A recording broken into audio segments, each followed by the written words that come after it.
shout of triumph. Rapture we shall be, rising through the clouds to glory, for Jesus we shall see. Welcome to the Voice of Triumph with Roger R. Woodard, Senior Pastor of Family Worship Center located in Kings Mountain, North Carolina. Pastor Woodard's ministry is reaching a hurting world with the life-changing message of Jesus Christ. Now, from Kings Mountain, North Carolina, here is Pastor Roger R. Woodard. It is a high holy privilege I have to introduce you today, and you know me, I'm not one for long, flowery introductions. I'm just going to tell you from the depths of my heart, I believe this is a man of God for our time, for our hour, a man that God is using mightily, not just in North Carolina, in South Carolina, with the American Renewal and several important movements. Literally, ladies and gentlemen, when our president, who I don't agree with on much, but when he says we're in a fight for the soul of our nation, that's right. It's just he's fighting on the wrong side of the issues. We're in a fight for the soul of North Carolina. I believe this man is God appointed. We're honored to have him, and they're keeping him very, very busy. But Lieutenant Governor, I ride here today with my limited influence, give you my full endorsement to be the next governor of the state of North Carolina. Would you welcome Lieutenant Governor Mark Robinson?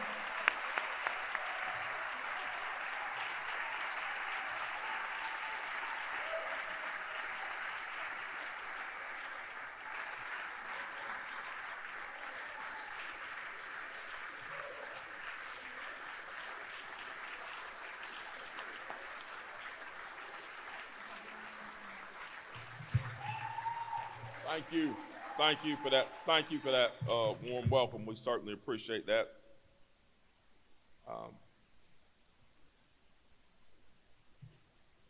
Get to my clock here so I don't go over time. Very first thing I'm going to do, for those of y'all that don't know me, the very first thing I'm going to do is I'm going to thank my Lord and Savior Jesus Christ. I'm looking back on it. I remember the very first time I did that, and I was thinking to myself, I said, "Self, you're running for political office. Are you supposed to be doing that?" And I thought, well, gee, that's what's wrong with most of the people who run for political office. They don't give thanks to him who created this place. Him who touched this place, he who made this place what it is. They don't give thanks anymore. And more importantly, they don't look towards his wisdom for the answers anymore. When our founders were crafting the Constitution, they couldn't go any further on their own wisdom. What did they do? They stopped and they implored God. They went to church and they prayed for more wisdom. They sought his wisdom. And were able to finish that work.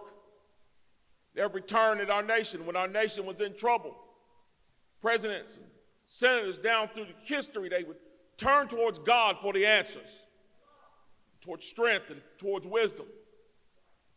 Don't do that anymore. The only time we ever talk to God is when things go bad.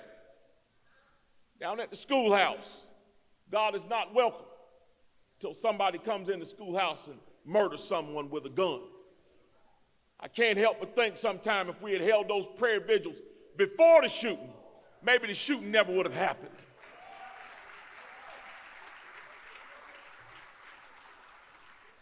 But I give him thanks because I can tell you where I've come from. I can tell you what I've seen in my life. I can tell you what I've dealt with. I can tell you what I've overcome and am still overcoming. If I don't have a reason to thank God, I don't have a reason to be breathing. I can tell you what, I can tell you some stories right now about where this person has come from, and I know that you can too. It's high time we got back to giving Jesus Christ the thanks that he deserves, putting him in the place that he deserves, which is not back here, and it's not right here. It's out here and up there. That's where he deserves to be. And so we give him thanks from the very first and foremost. We give him thanks. So, I want y'all to know something about me personally. Nobody believes this. I'm actually a very shy and introverted person. No one believes that. I don't know why I cannot get people to believe the fact that I am naturally a very shy and introverted person. If I had my way about it, everything that I'd go to, I would be in a corner, and I would be probably, you would see me at an event and I'd be like this.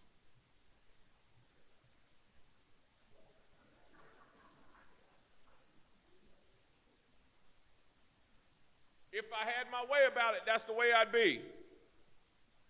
When I was a young man when I was a kid and I used to go to church, you know what my favorite part of church was? The music. The music. I love the music, and I'm used to hymns like Holy, Holy, Holy, Amazing Grace, and I still love those hymns. I love the words of those hymns. Those things strike me to my soul. The words of the song Amazing Grace strike me still to my soul. But when I was a kid and I'd stand in church, guess what I do? I do the same thing y'all saw me doing over there just a minute ago. Nothing. I'd stand there with the hymnal in my hand, following along with the words, listening, dancing in my head, singing in my head, but not making a sound. Not making a sound. Never sang, never opened my mouth to sing in church, ever. Always wanted to, but never did, and couldn't understand why. It's just because that's just kind of who God made me. God made me this oddball who appears to be this loudmouth that likes to talk all the time, but in truth would like to just sit in the corner and watch people, which is what I did when I was a child. The interesting story about the singing thing is this. When I became a young man, I was a young father going to the church that I grew up in St. Stephen's United Church of Christ. My mom was a prolific singer. She was known throughout the city for her singing. Beautiful voice. I, on the other hand, had never sung a song in my life. We used to sing in front of stereo, the rock and roll music, but that's not really singing, that's playing. And one day there was the organist, her name was Geraldine Dillard. The members of the choir affectionately called her Sarge, because she was tough. I'm standing at the church and people are leaving. I'm waiting to round up my wife, who's notorious about talking endlessly for hours after church service is over. Everybody's gone home. There are owls on top of the building going, who are those two ladies in the parking lot still talking? So I'm trying to round up my family to leave, and Miss Dillard looks at me, points her finger, and does this. I knew that meant, son, come here. So I walked up to the choir stand. She looked at me and she said, you're Robinson, aren't you? Well, yes, ma'am. I need you to come to choir practice on Wednesday.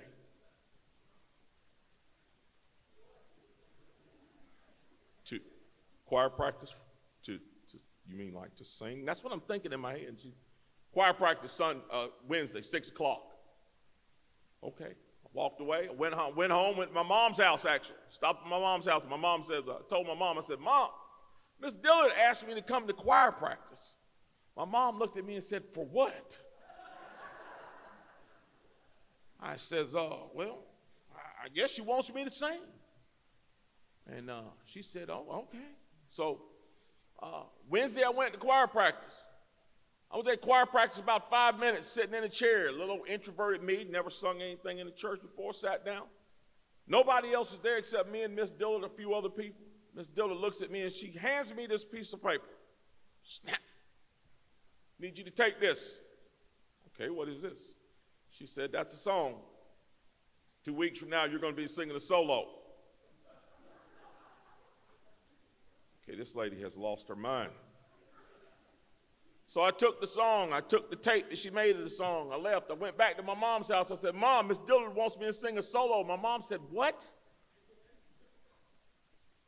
She says, I said, yeah, she wants me to sing a solo. She said, can you sing? I said, I have no idea if I can sing. But I practiced the song in my car as I was driving down the street with it in the tape, and I went back to choir practice the next time, and I sang the song in front of the choir, it was the men's choir, and they loved it. They said it sounds great, and I said, I don't know what you guys were listening to. You know, I sound like a trash truck with a blown cylinder here. I don't know what's going on here. But sure enough, that next week, I stood up in front of the whole congregation. My wife was there, and the song was "Great is Thy Faithfulness." I stood up in front of that church, and I had to lead that song off, and I started off the refrain, "Great is Thy faithfulness, O God my Father." And I really don't remember what happened from there. I don't remember. It was like something else came inside of me and took over and used me for its own purposes. Something that I'd felt down inside of me for years was finally free. It was released. And in that moment, I became something different. When it was over, I remember the entire congregation standing and applauding. And then I became a prolific singer in that church, and indeed in that city, sang at other churches and sang at events. Someone who had never sung before became something different because I allowed God to free me from a bondage, a self-imposed bondage. That bondage that I had placed upon myself, I'd allowed myself to tell me not to sing, not to open my mouth. And God freed me from that bondage. So now that leads me directly to what I want to talk to you about today. I'm an elected official, and this is as political as I'm going to get. Tuesday, you have the opportunity and the freedom to vote for whoever you see fit. You leave your home at any time you want, at the prescribed time, go down, stand in line, and place your vote. Have your vote cast as the democratic process of this constitutional republic, and you have the right to do so.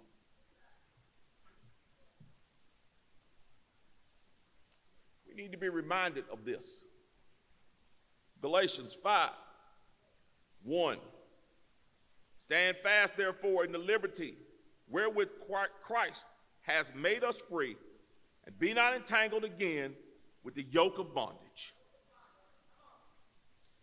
I want you to think about something. Tuesday, you have the freedom to vote. When you get ready to go vote, I want you to think about something. Doesn't matter who you are. Doesn't matter whether you're black, whether you're white, whether you're a woman. No matter what time in this nation you got the right to vote or how you got it, I want you to think of something. I want you to think of all the people who came before you who never had that right. Think about them. Male, female, white, black, European, Native American, never had the right to vote.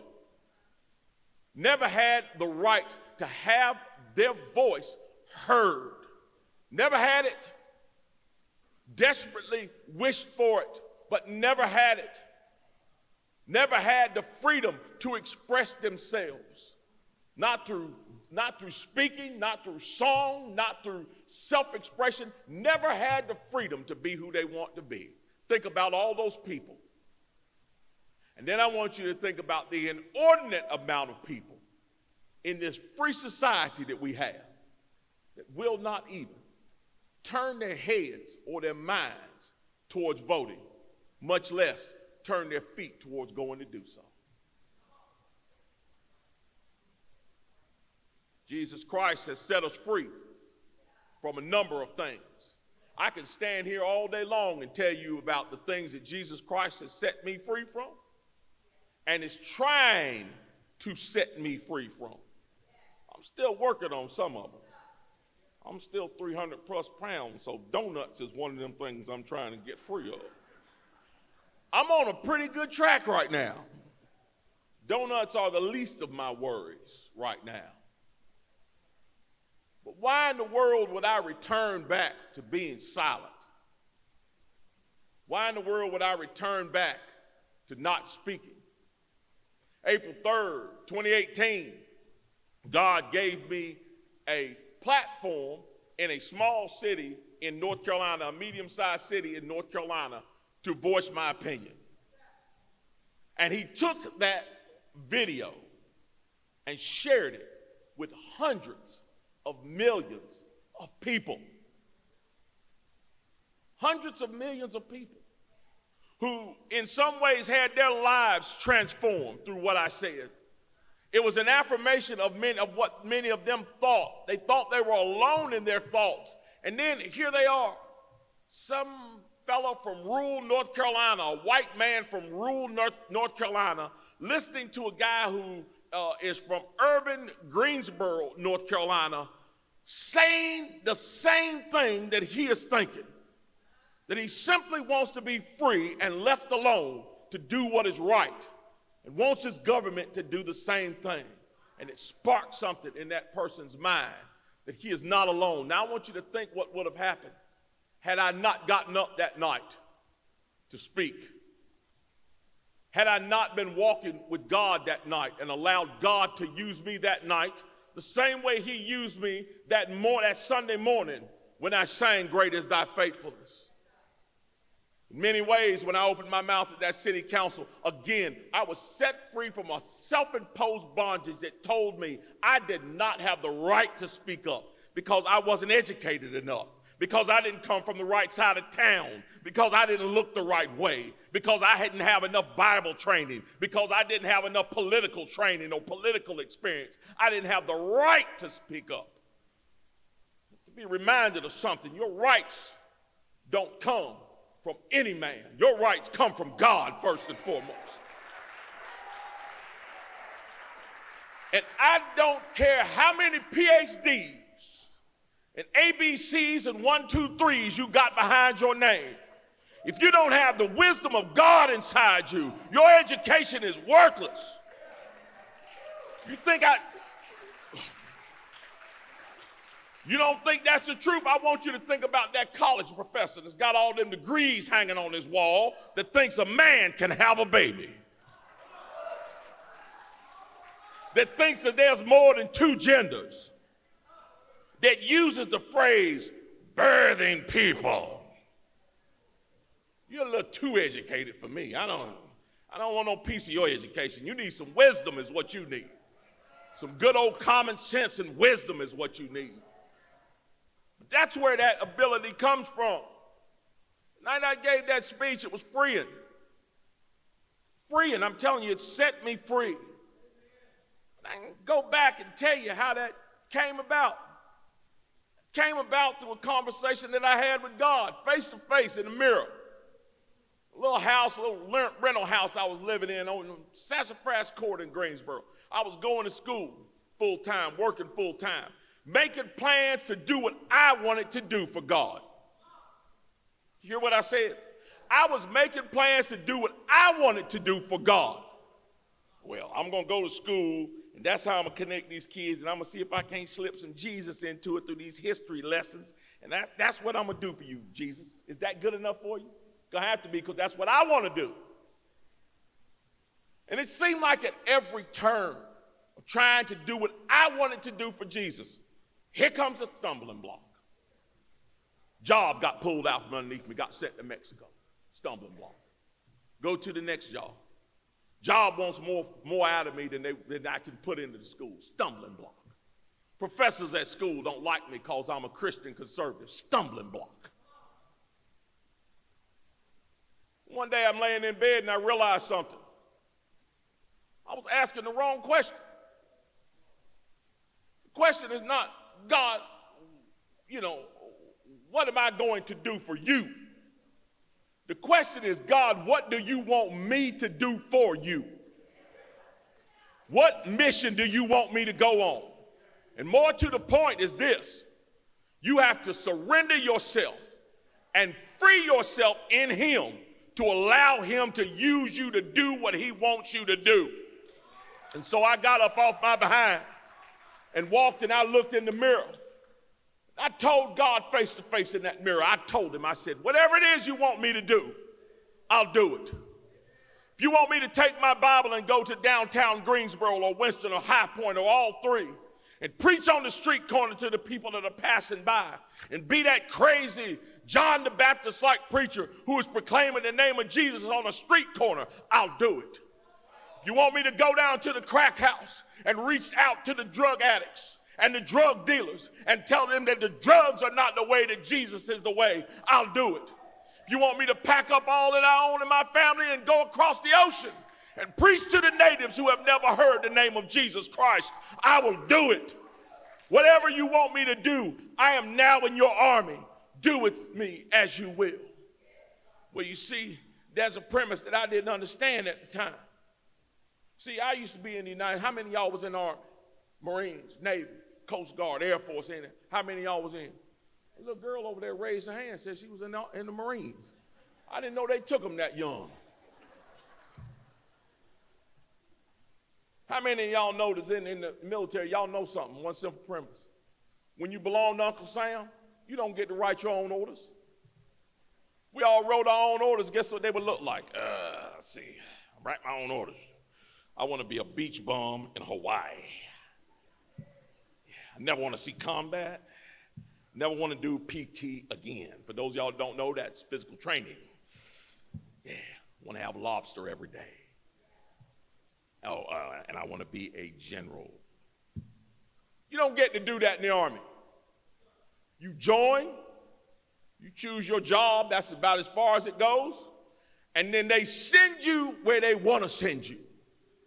And they tell you what to wear, and they tell you where to go, and they tell you what to do, because you're not there to serve yourself.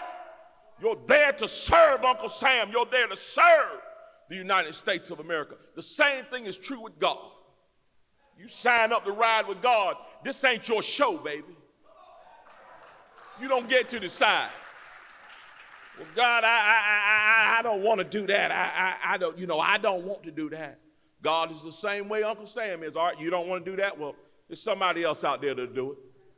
You want to miss your call and block your blessing, block your destiny, never reach your destiny, never be what I created you to be? Go on and keep telling me what you're going to do, and stop letting me use you for what I intended to have you do from the moment you came out of your womb.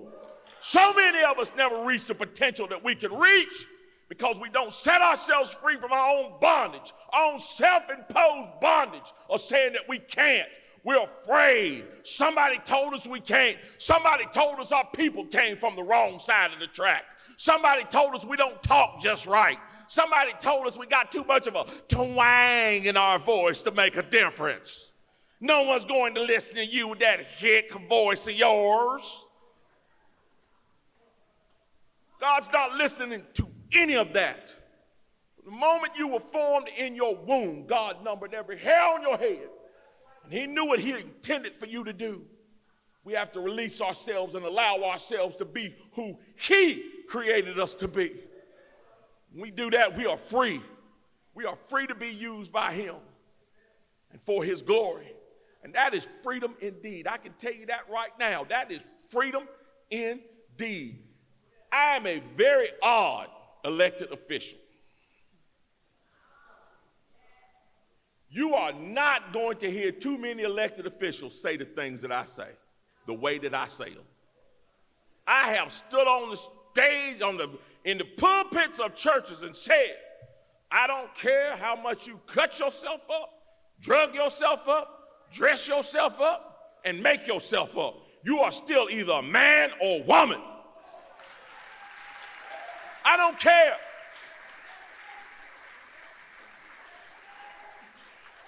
That Secretary of Health and Human Services that Joe Biden hired, that's a man in a dress. Now, some of these senators and congressmen, they may not say that. That don't make me no difference, but I'm going to say it.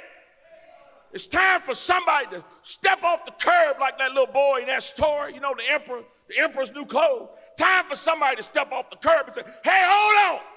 That man is naked. He does not have any clothes on. He ain't got no new clothes on. It's time for somebody to stand up and say, that's a boy in that pool down there swimming with them girls. He ain't setting no records. He's setting us back. That's what he's setting us.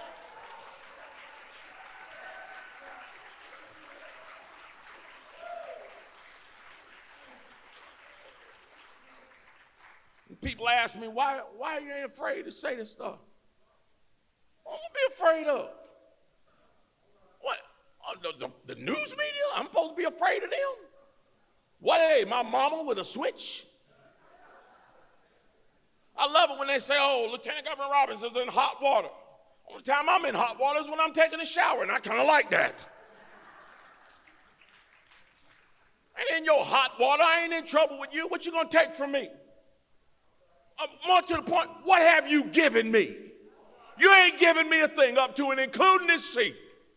This was ordained by God, blessed by God, and I was put in it by God. And if I'm removed from it, it'll be by God, because he has something else he wants me to do for his glory.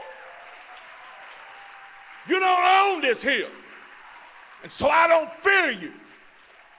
In fact, I stand in direct opposition to you, because, let's just go ahead and say it plain, there's a father of lies out there. That one-eyed John we got hanging up on the wall in our living rooms, that one-eyed bandit called the television, turn it on for 15 minutes, and you'll hear 15 minutes of lies. He is not weak, for a weak man could never have suffered and died on that cross, knowing that he had the power of the universe in his hands. Anytime he could have clapped his hands, we could have all been gone. He had all the power in the universe in his hands, but he set it down, serve us so that we could sit here today and declare his name and be saved in his name. You want his strength? You want his power? Remember not just how he came. Just don't remember how he died. I want you to remember how he's coming back.